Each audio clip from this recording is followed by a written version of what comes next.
Curfew, संक्रमण के बढ़ते मामले।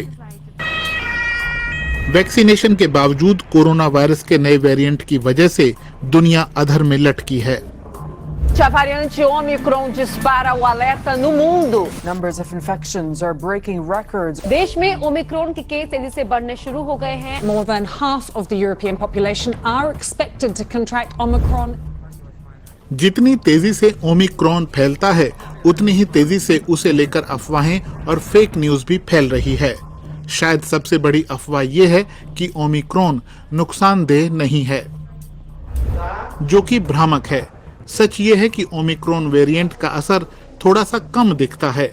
ब्रिटेन और दक्षिण अफ्रीका जैसे देशों में संक्रमण के मामले बहुत तेजी से बढ़ रहे हैं, लेकिन अस्पतालों में पहुंचने वालों और गंभीर मामलों की संख्या वैसी नहीं है जैसा कि डर था।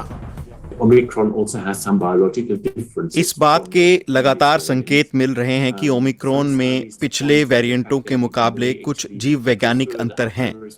कुछ अध्ययनों में पता चला है कि ये श्वसन तंत्र के निचले हिस्से जैसे कि फेफड़ों की बजाय ऊपरी हिस्से को प्रभावित करता है, इसलिए ये इतनी ज्यादा तेजी से फैलता है।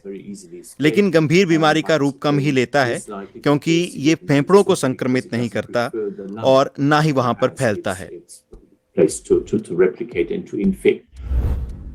लेकिन इसका ये मतलब नहीं है कि इसे लेकर बेफिक्र हो जाएं। जब दक्षिण अफ्रीका में ओमिक्रॉन की लहर आई तो वहां दो बातें अच्छी थीं। पहली, दक्षिण अफ्रीका में वायरस की पहली लहर से या फिर वैक्सीनेशन से बुनियादी इम्यूनिटी मिल गई थी।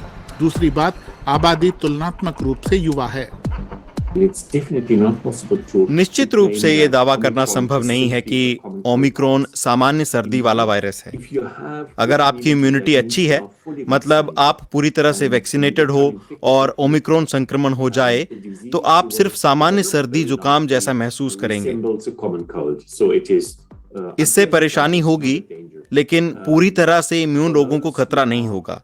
तो इसका असर कम होगा, लेकिन इससे गंभीर बीमारी भी हो सकती है, किसी की जान भी जा सकती है। दुनिया भर में स्वास्थ्य विशेषज्ञ लोगों से वैक्सीन लगवाने को कह रहे हैं। इन्फेक्शन का असर हल्का होगा या गंभीर, इसमें वैक्सीन अहम भूमिका अदा कर रही है। यह बहुत साफ है कि एक बार आपने तीसरी वैक्सीन लगवा ली तो आप संक्रमण से बहुत हद तक सुरक्षित हैं, कम से कम कुछ समय के लिए। लेकिन यह भी साफ है कि सभी वैक्सीनें बीमारी को गंभीर होने से रोकती हैं। वैक्सीनेशन के साथ साथ सामाजिक दूरी और साफ सफाई के नियम अभी ओमिक्रॉन के खिलाफ सबसे कारगर सुरक्षा हैं।